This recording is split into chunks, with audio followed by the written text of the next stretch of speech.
एक दफा का जिक्र है, जाननगर गांव में मीठे नाम का लड़का अपनी बीवी नसीबो कैंची के साथ रहता था। मीठे के पास खेती बाड़ी के लिए एक जमीन थी, जबकि दूसरी तरफ उसी गांव में बिट्टू नाम का लड़का अपनी बीवी छम्मो और माँ बाप के साथ रहता था। बिट्टू ने बकरों का एक फार्म बनाया हुआ था। बिट्टू बकरों की खरीदो फरोख्त का काम करता था, जिससे वो अच्छे पैसे कमाता था। एक दिन मीठा अपनी बीवी के साथ बैठा होता है। अरे मीठे, क्या वजह, तेरी फसल तैयार होने में इतना टाइम क्यों ले रही है? बेगम, ये बात तो मुझे भी समझ नहीं आ रही। ये सोचकर मैंने प्याज की फसल लगाई थी कि ये जल्दी तैयार हो जाती है, पर ये मनहूस फसल तैयार होने का नाम ही नहीं ले रही। मीठे, मैंने अपनी सहेली से सुना था कि बाजार में ऐसी केमिकल वाली दवाई मिलती है जिससे फसल जल्दी तैयार हो जाती है। बेगम, सुना तो मैंने भी ऐसा ही है। चल मैं कल बाजार जाके देखता हूँ। फिर अगला दिन होता है और मीठा आता है। चाचा जी, आपके पास कोई ऐसी फसल की दवा है जिससे मेरी फसल जल्दी तैयार हो जाए? बिल्कुल है, पर इस केमिकल दवाई का इस्तेमाल ज्यादा नहीं करना, इससे फसल को नुकसान भी हो सकता है। चाचा, मुझ समझदार इंसान को बताने की जरूरत नहीं है। मैं बहुत अक्लमंद इंसान हूँ। चलो अब जल्दी से वो दवा दो। अच्छा अच्छा बेटा, मैं भी देता हूँ। फिर मीठा वो केमिकल वाली दवाई लेकर वहाँ से चला जाता है और अपने खेत में आ जाता है और फसल पर दवाई का ज्यादा इस्तेमाल कर देता है और फिर घर आ जाता है। बेगम, मैंने फसल पर केमिकल का इस्तेमाल बहुत अच्छे से कर दिया है। वाह मेरे मीठे, ये तो तूने बहुत अच्छा काम किया है। अब देखिए हमारे खेत की फसल कितनी जल्दी तैयार होती है।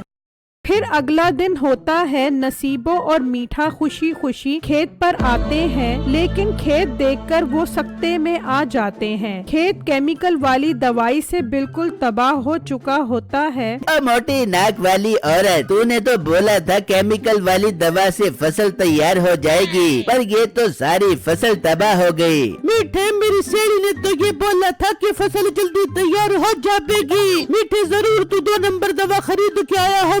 मोटी औरत, अपना मुंह बंद कर। तेरे मशवरे ने तो मुझे बर्बाद कर दिया है। मीठा गुस्से में वहाँ से चला जाता है और परेशान जंगल में आ जाता है, जहाँ उसकी नजर एक ऐसे बकरे पर पड़ती है जिसके सींग काफी बड़े होते हैं। इस बकरे के सींग तो पूरी सरार लग रहे हैं। जाकर बाबा जी से इन सींगों का पूछता हूँ। मीठा वहाँ पर आ जाता है। बाबा जी, मेरी दूर से इस बकरे के सींगों पर नजर पड़ी। मुझे इसके सींग बहुत पुरस्कार लगे। क्या वजह है, इसके सींग ऐसे क्यों हैं? बेटा, इसके सींग इसलिए अजीब है क्योंकि इसके सींगों में एक राज छुपा है। बाबा जी, राज की बात तो ऐसे कर रहे हो जैसे इसके सींगों में सोने का खजाना छुपा हो। बेटा, इसके सींगों में पुराने राजाओं का राज है, पर बेटा इसके सींग में वो राज जब जाहिर होगा जब इस बकरे की अच्छे से देखभाल रखी जाएगी। बाबा जी की ये बात सुनकर मीठा सोचने लगता है, जरूर इसके सींगों में सोना होगा। मुझे ये बकरा इस बाबा से खरीद लेना चाहिए। मीठा काफी बहस के बाद वो बकरा 10,000 में खरीद लेता है और उसे लेकर गांव आ जाता है और उसे एक ऊंची जगह पर बांध देता है। बकरे के हैरत अंगेज और चमकदार सींग की वजह से गांव के काफी लोग वहां पर जमा हो जाते हैं। तभी नसीबो भी वहां पर आ जाती है। मीठे, इस बकरे के सींग तो बहुत चमकदार और नायाब लग रहे हैं। मीठे, ये बकरा किसका है? फिर मीठा नसीबो को सारी बात बताता है, जिसे सुनकर नसीबो खुश हो जाती है। वाह मीठे, ये तो तूने बहुत कमाल की खबर सुनाई है। चल मीठे, इस बकरे को घर ले चलते हैं। ऐसा न हो भी इन सब गाँव वालों की इस बकरे को नजर लग जाते। फिर वो बकरे को घर ले आते हैं। दूसरी तरफ एक आदमी बिट्टू के पास आता है। बच्चों, तुम्हें पता चला? बेटा, ऐसा बकरा लेकर आया है जिसके सींग बहुत चमकदार है। आज तो गांव वाले उस बकरे को देखने के लिए जमा हो गए थे। भाई, आपकी इस बात को सुनकर तो मेरा भी दिल कर रहा है उस बकरे को देख कर आऊं। हाँ बेटा, जाकर देख तो ऐसा भी क्या है उस बकरे में जिसे देखने के लिए पूरा गांव जमा हो गया था। बिट्टू जी मैं तो बोलती हूँ अगर मीठे भाई वो बकरा बेचने के लिए तैयार हो जाए तो आप वो बकरा अपने फार्म पर ही बांध लें। ठीक है बेगम, मैं जाता हूँ। अगर मीठे भाई का बकरा बेचने का इरादा हुआ तो मैं खरीद लूँगा। फिर बिट्टू घर से निकलता है और मीठे के घर आ जाता है। बिट्टू बकरे के सींगों को देखता है, वो वाकई चमकदार और पुरस्कार लग रहे होते हैं। मोटे यहाँ खैर से आया है तो आज? मीठे भाई मैंने सुना है आपके पास अजीब सींगों वाला बकरा है तो मैंने सोचा जाकर देख आऊं। अब देख लिया ना, चल मेरा पुत्र निकल यहाँ से। अच्छा मीठे भाई मैं चला जाता हूँ। अगर आपका ये बकरा बेचने का इरादा बने तो मैं आपसे खरीद लूँगा। मोटे बिट्टू हमें नहीं बेचना ये बकरा। चले भैया से निकल, हमें अपने बकरे के लिए ताज़ा ताज़ा घास फूस का इंतजाम भी करना है। बिट्टू वहाँ से चला जाता है और फिर घर आ जाता है। बिट्टू जी सुनाए कैसा था मीठे भाई का बकरा और आपने इनसे खरीदने की बात की? बेगम बकरा बेचना तो दूर की बात थी, उन्होंने बकरे को अच्छे से देखने तक नहीं दिया। चले बिट्टू कोई बात नहीं, आप दिल छोटा मत करें, मीठे भाई तो है ही बदतमीज। जबकि दूसरी तरफ मीठा और नसीबो बकरे को ताज़ा ताज़ा घास खिलाते हैं और उसकी खूब खिदमत करते हैं। बेगम मेरा दिल कर रहा है आज इस बकरे के थोड़े से सींग तोड़कर इससे सोना निकाल लूं। मेरे मीठे तूने तो मेरे मुंह की बात छीन ली, मैं भी तुझसे ये बोलने वाली थी। फिर वो बकरे के पास आते हैं। मीठा थोड़ा सींग तोड़ता है और देखता है लेकिन उसमें कोई सोना नहीं होता। हाँ मीठे है इसमें सोना? नहीं बेगम, ये सींग तो अंदर से खाली है, इसमें तो कोई सोना नहीं है। ये क्या मीठे, तू तो बोल रहा था कि इसमें सोने का खजाना छुपा होगा, पर मीठे मुझे तो लगता है ये सींग ढोल की तरह अंदर से खाली है। ना बेगम ऐसा मत बोल, मुझे पूरी उम्मीद है इसके सींगों के अंदर जरूर सोना निकलेगा। मीठे जब सोना इसके सींगों से ही निकल रहा है तो हम इस बकरे को ताज़ा ताज़ा घास फूस खिलाकर खर्चा क्यों कर बेबे?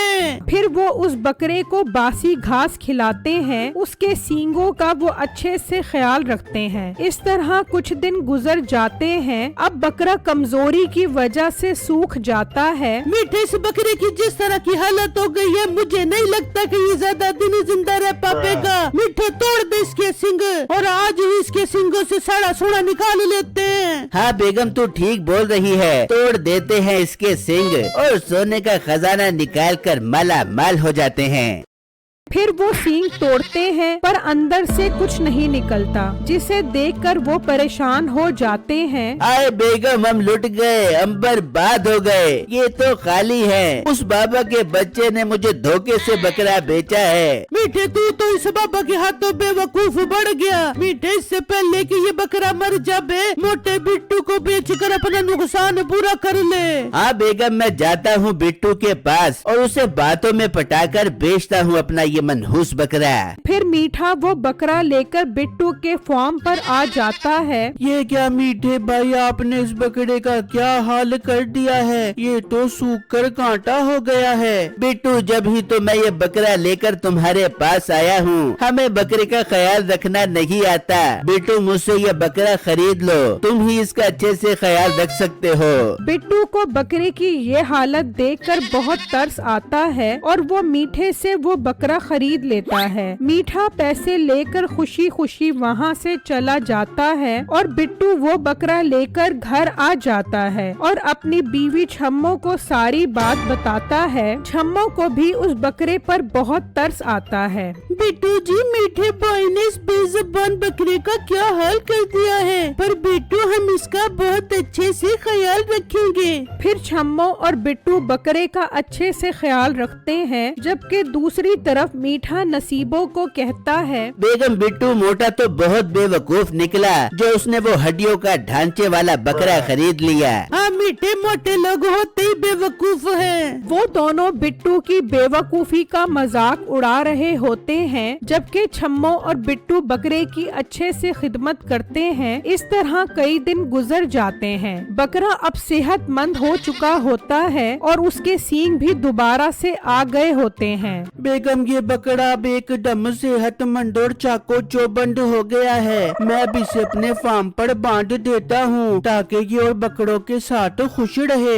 फिर बिट्टू उस बकरे को फार्म पर बांध देता है। तभी एक अरबी बकरा खरीदने उसके फार्म पर आता है तो उसकी नजर उस बकरे की चमकदार सींगों पर पड़ती है। भाई तुम ये चमकदार सिंग वाला बकरा कितने का बेच रहे हो? अरबी भाई मैं ये बकरा नहीं बेच रहा, मुझे इससे लगाव हो गया है। आप कोई और बकरा पसंद कर लें। पर मुझे यही बकरा खरीदना है। मैं तुम्हें इसके 25 लाख रुपए देंगे। मुझे यह हाल में खरीदना है। पर अरबी भाई इस बकरे में ऐसा क्या है जो आप मुझसे ये 25 लाख रुपए का खरीद रहे हो? भाई इस बकरे के सिंग आम सिंग नहीं है। ये सिंग एक नायाब पहाड़ी जड़ी बूटी खा कर पैदा होता है जो सिंग के अंदर एक खास किस्म का तेल बनाते हैं। इसकी सिर्फ एक बूंद ही जहर के असर को खत्म कर देती है, जिस तेल की कीमत बाजार में सोने से भी ज्यादा है। क्या सच में इसके सिंगों से ऐसा तेल निकलता है? हाँ बिल्कुल होता है, मगर सेहतमंद बकरे के सिंग ही ऐसा तेल बनाता है, जबकि कमजोर बकरे में ये राज मर जाता है। बिट्टू ये सब हैरान खड़ा सुन रहा होता है। फिर बिट्टू वो बकरा 25 लाख रुपए का बेच देता है। मीठे का दोस्त कम्मू छुपा ये सब देख रहा होता है। वो जल्दी से मीठे के पास आता है। मीठे मीठे बिट्टू तो माला माल हो गया है। कम्मू आखिर क्या कहना चाह रहा है, साफ साफ बता। फिर कम्मू उन्हें सारी बात बताता है, जिससे सुनकर वो दोनों भी सख्ते में आ जाते हैं। हाय बेगम, हमने तो बहुत बड़ी गलती कर दी। इसका मतलब वो बाबा सही बोल रहा था कि इस बकरे की सींगों में एक राज छुपा है। जा मीठे, तूने तो अमीर होने का चांस जाया कर दिया। तुझसे ज्यादा बेवकूफ इंसान मैंने अपनी जिंदगी में आज तक नहीं देखा। ये कहकर कम्मू वहाँ से चला जाता है। मीठे, ये तो हम बिट्टू को बेवकूफ बोल रहे थे, पर ये तो हम ही बेवकूफ निकले।